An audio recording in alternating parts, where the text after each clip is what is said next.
મિત્રો જય શ્રી કૃષ્ણ, કેમ છો? મજામાં ને? આજે આપણે ધોરણ 4 ની અંદર ફર્સ્ટ ચેપ્ટર જોશું, ઈંટોની ઇમારત, ગણિતની અંદર. આ મુર્શિદાબાદમાં આવેલી જાગૃતિ શાળાની સત્યની વાત છે.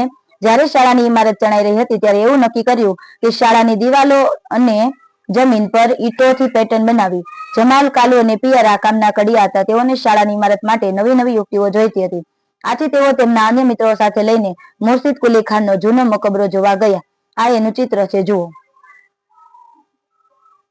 આ ઇમારતમાં એક મોટો માળ છે, જેમાં આશરે 2000 જેટલી ઈંટોની સુંદર પેટર્ન છે. આશરે 300 વર્ષ પહેલા કડિયા દ્વારા નમૂના તૈયાર કરવામાં આવ્યા હતા. ત્યાર પછી અહીંયા આપણને આપવામાં આવી છે 5 માળના ભોયતળિયાની ઈંટોની પેટર્ન કઈ રીતે ગોઠવાયેલી છે તે જુઓ. પેલી એક આપેલી છે, ત્યાર પછી આ બીજી આપેલી છે. અલગ અલગ બધી ડિઝાઇન છે. તમે ભોયતળિયાની કઈ પેટર્ન સૌથી વધુ ગમે છે? તો કે મને 5 નંબરની ગમે છે. જે ગમતી હોય એ લખવાનું. તમે આવી પેટર્ન કોઈ અન્ય જગ્યાએ જોઈ છે? જો જોઈ હોય તો હા.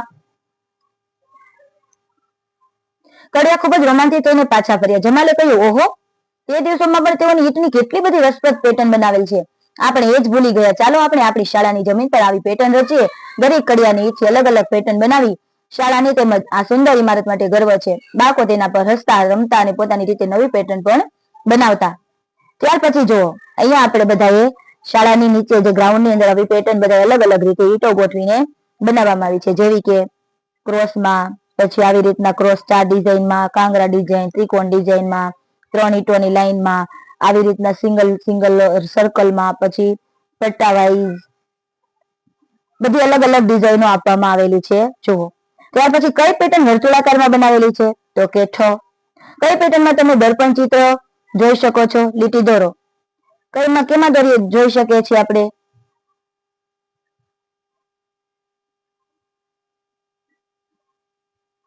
હવે તમે ભોયતળિયાનો નવો નમૂનો બનાવો. હવે આપણે આપણી રીતે આમાં ભોયતળિયાનો નમૂનો બનાવવાનો છે. ત્યાર પછી છે ઈંટ કેવી રીતે દોરવી. ઈંટનું દોરવા માટે લંબચોરસ ઈંટ હોય છે. કોઈ એક બાજુ ચોરસ હોય છે, બે બાજુ ચોરસ. ઈંટની સૌથી નાની બાજુ દોરો, પછી ઈંટની સૌથી મોટી બાજુ દોરો. ઈંટમાં કુલ કેટલી બાજુઓ હોય છે તે દોરવાની છે. અહીંયા આપણને ચિત્રોમાંથી ઈંટનું જે ચિત્ર સાચું હોય તેના ઉપર ખરું કરવાનું છે. તો એક આ સાચું છે, એક આ છે. ત્યાર પછી ઈંટની આકૃતિ કઈ છે? તો કે આ, અને એક આ. ઉપરની સાઈડથી જોઈએ તો આ, બાજુની સાઈડથી જોઈએ તો આ. આપેલ બોક્સની 3 બાજુ દેખાય તેવી આકૃતિ દોરો. શું તમે ઈંટની 4 બાજુ દેખાય તેવું ચિત્ર બનાવી શકશો? નો, આપણે નહીં બનાવી શકીએ. કોઈ પણ 3 બાજુ જ બનાવી શકે. પડે નહીં તેવી દિવાલ. એક દિવસ મુનિયા અને જેના બીટોની રમે છે અને તેમાંની દિવાલ બનાવે છે. દરેકે અલગ અલગ પ્રકારની દિવાલ બનાવી. જેનાબે આવી રીતના બનાવી અને મુનિયાએ આ રીતના બનાવી. જેનાબે કહ્યું કે તેણે બનાવેલી દિવાલ સરળતાથી પડી જાય એવી નથી. જે રીતે મુનિયાએ ઈંટો ગોઠવી છે તે રીતે કડિયાઓ પણ એકબીજા પર ઈંટો ગોઠવતા નથી. શું તમે વિચારો છો કઈ દિવાલ વધારે મજબૂત હશે? તો કે જેનાબની. બીજી દિવાલો જુઓ કે જ્યાં તમને ઈંટોની વિવિધ પેટર્ન જોવા મળે. જુઓ, અહીંયા આપણને અલગ અલગ ઈંટોની પેટર્ન બનાવવામાં આપેલી છે. આમાં આપણે જેની સાથે જે ચિત્ર લાગુ પડતું એની હારે મેચિંગ કરવાનું છે. તો કે આની સાથે આ લાગુ પડશે, ત્યાર પછી આની સાથે આ, અને આની સાથે આ.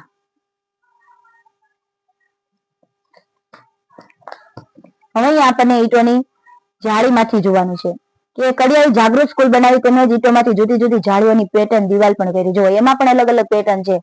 આવી રીતના 5ની, ત્યાર પછી કાંગરી, અહીંયા પણ ઉપર કાંગરી કરી છે, પછી અહીંયા નીચે છે ત્રિકોણ વાળી, અહીંયા ડબલ ત્રિકોણની લાઈન કરેલી છે.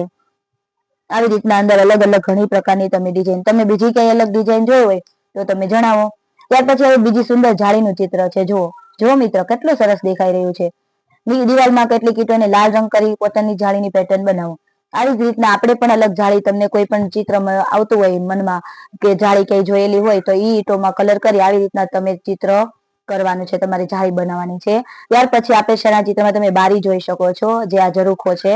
હવે થોડી ઝરૂખાની પેટર્ન અહીં દર્શાવેલ દિવાલ પર બનાવો. તમારે આ દિવાલની અંદર કાળા કલર કરીને આવી ઝરૂખા જેવી ડિઝાઇન તમારે બનાવવાની છે. ત્યાર પછી આ જાળી કેરળના એક પુસ્તકાલયની ઇમારતની છે. જુઓ, દિવાલમાં ઈંટોની ધારનો ત્રિકોણ બનાવવા માટે કઈ રીતે ઉપયોગ થયો છે. જુઓ મિત્રો, આપણે આટલું જોઈએ ને તો આપણને ખબર પડે આવું તો આપણે ક્યારેય જોયું પણ નહીં હોય. અત્યારે તો આટલું સરસ કઈ થતું પણ નથી, પણ જે આ પહેલાના સમયના બધા છે એની અંદર આપણને આવી આવી અલગ અલગ ડિઝાઇનો જોવા મળે છે. ત્યાર પછી આ જાળી કેરળના એક પુસ્તકાલયની છે. તમે એવી ઈંટો જોઈ શકો છો, જોઈ છે કે જે ત્રિકોણ જેવી દેખાતી હોય. આપેલ ચિત્રમાં ઝાડની ફરતે દર્શાવેલી ઈંટો જુઓ, જો આની અંદર ત્રિકોણ ઈંટો છે. ત્યાર પછી તમે આ ચિત્રમાં કમાન જોઈ શકો છો, જે ફૈજાબાદની શાળાની છે. કમાન એટલે ઉપરની જે કંડા આવે તે. તમારી આસપાસ આવી બીજી કમાન શોધો અને દોરો. શું તમે કોઈ પુલની બનાવટની કમાનો જોઈ છે? જે પુલ હોય એની ઉપરની આવી કમાન, આટલા ઉપરની કાંગરી. એ સિવાય એને કઈ જગ્યાએ આવી કમાન જોઈ છે તે તમારે લખવાની છે. ખાસ પ્રકારની કમાન. ઓરચાના ચિત્રમાં જુઓ કમાન કેવી રીતે બનાવવામાં આવી છે. તેનું ઘૂંઘટવાળી મહેરાબેનું સરસ નામ પણ આપવામાં આવ્યું છે. જુઓ છે ને કાંગરા વાળી. શું આપેલ બારીની જાળી સુંદર નથી? એ પાતળી ઈંટોમાંથી બનેલી છે. શું તમે ક્યારેય પાતળી ઈંટો જોઈ છે? હા, આપણે આજુબાજુમાં જોઈ હોય તો લખવાનું. જાડી ઈંટો આવે એવી જ રીતના પાતળી ઈંટો. જો અહીંયા આપણને પાતળી ઈંટો દેખાડવામાં આવેલી છે. આમાંથી કઈ ઈંટો ધાર વળાંક વાળી છે? સૌથી મોટી ઈંટની કેટલીક બાજુ તમને દેખાય છે? શું કોઈ ઈંટ એવી છે કે જેને 6 થી વધારે બાજુ હોય? ના.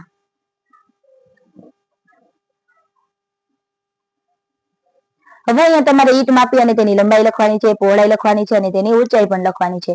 મુનિયાને 1 મીટર લાંબી દિવાલ બનાવી છે, તો તેને એક હરોળમાં કેટલી ઈંટો મૂકવી જોઈએ? તો એ તમે અહીંયા માપ લખશો ત્યાર પછી તમને ખબર પડશે કે એક હરોળની અંદર કેટલી ઈંટો મૂકવી પડશે. શું તમે અંદાજ લગાવી શકશો કે અહીં દર્શાવેલું ધુમાડિયું કેટલું ઊંચું છે? તો કે આશરે 15 મીટર. ગણેશ અને સાહેબાને પેટર્ન સ્વરૂપે સૂકવવા મૂકવેલી ઈંટોની લાંબી લાંબી હરોળ જોવી ગમે છે. તેમને ઈંટો કેવી રીતે બને તે પણ જોયું. જો ઈંટો કેવી રીતે બનાવે છે એ તમને ખબર છે મિત્રો? જ્યારે કોઈ કુંભાર છે ઈંટો બનાવતા હોય અને ઈંટો બનાવીને ગોઠવે છે, ત્યાર પછી એને ભઠ્ઠીમાં અલગ અલગ ભાગમાં મૂકી આડાવડા ક્રમમાં મૂકે છે અને ત્યાર પછી એને તપવે છે. ત્યાર પછી ઈંટોને એવી રીતના ઈ પાછા થપ્પા કરીને ગોઠવે છે. જો અહીંયા આપણને બધું દેખાય છે. અહીંયા ઈંટોના ઈ બોક્સ હોય એની અંદર એની માટી ભરે છે. ત્યાર પછી એને તપવવામાં આવે છે. પછી એને ભઠ્ઠીમાં શેકવા તપવવામાં આવે છે. તેનાથી ઈંટો પાકી બને છે. જમીનમાંથી ખોદી કાઢેલ માટીમાંથી ઈંટ કેવી રીતે બને તે વિશે તમે શું વિચારો છો? ચિત્ર જુઓ અને જૂથમાં ચર્ચા કરો. શું તમે ઈંટો બનાવવા ભઠ્ઠી જોઈ છે? શું તમે ભઠ્ઠીમાં કેટલી સંખ્યામાં ઈંટો મૂકેલ છે તેનો અંદાજ લગાવી શકશો? એ તો ભઠ્ઠી ઉપર આધાર હોય. જેવડી ભઠ્ઠી હોય એ પ્રમાણે આપણે ઈંટો મૂકી શકીએ છીએ. ભારતમાં અસંખ્ય ઈંટોની ભઠ્ઠીઓ છે, હજારોની સંખ્યામાં. 100, 1000, 1 લાખ પણ કહેવાય. શું તમે લખવાનો પ્રયત્ન કરી શકો છો? તમારા મિત્રને પૂછો કે તેઓ 1 લાખની વાત સાંભળી છે. લાખ કઈ રીતના લખાય? કેટલા પાછળ શૂન્ય આવે એકની પાછળ? તો કે 5. નીચે આપેલ ચિત્ર જુઓ અને અનુમાન કરો કે આ ટ્રક કેટલી ઈંટો લઈ જાય છે અને કોઈ ટ્રક ડ્રાઈવરને પણ પૂછીને શોધવાનો પ્રયત્ન કરો કે તેઓ એક ટ્રકમાં કેટલી ઈંટો લઈ જઈ શકે છે. આ બધું આપણે જોવાનું જાણવાનું છે. ત્યાર પછી આપણને અહીં આપી છે જૂની ઈંટોનો ભાવ 1200, 1000 ઈંટના. ઈટાપુરની નવી ઈંટો 1800, 1000 ઈંટના. બીકાબાદની નવી ઈંટો 2000, 1000 ઈંટના. તો હવે આમાંથી આપણે લખવાનું છે ભજને બીકાબાદની નવી ઈંટો ખરીદવાનું નક્કી કર્યું. તેને 3000 ઈંટો ખરીદી, તો તેને કેટલી રકમ ચૂકવી હશે? બીકાબાદની 1000 ઈંટની કિંમત 2000 છે, તો 3000 ઈંટો ખરીદી હોય તો એને કેટલા પૈસા થશે? 2 તેરીને 6, 6000. અનુમાન કરો કે જો તે 500 જૂની ઈંટો ખરીદે તો કેટલા રૂપિયા ચૂકવશે?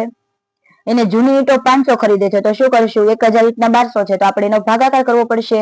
1200 ના અડધા કેટલા થાય? 600. તો 500 ઈંટ ખરીદવા માટે તેને 600 રૂપિયા ચૂકવવા પડશે. વિદ્યાર્થી મિત્રો, અમારા વિડીયો ગમે તો લાઈક કરો, શેર કરો એન્ડ સબસ્ક્રાઇબ કરો.